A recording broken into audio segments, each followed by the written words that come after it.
Don't Believe Anymore was one of the few albums that was actually complete when I went into the recording of Sidewalk. And in fact, I sang it, I think, in Sydney. It was one of the few vocals that was finished.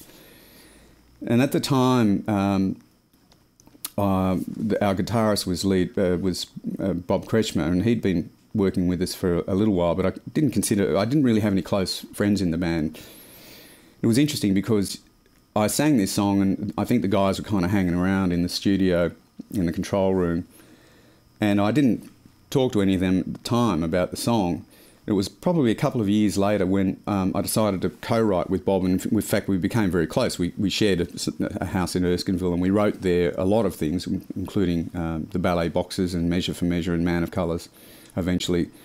So we did a lot of work together, we spent a lot of time together, and it was during that time Bob said to me, I don't know whether you know, but when you walked in and sang Don't Believe Anymore in the studio, I knew there was something dreadful going on in your life. And the thing about it was, that was a very interesting comment, because all the way through I thought I'd gone to such pains not to write myself into my own songs, to in fact scrupulously avoid that.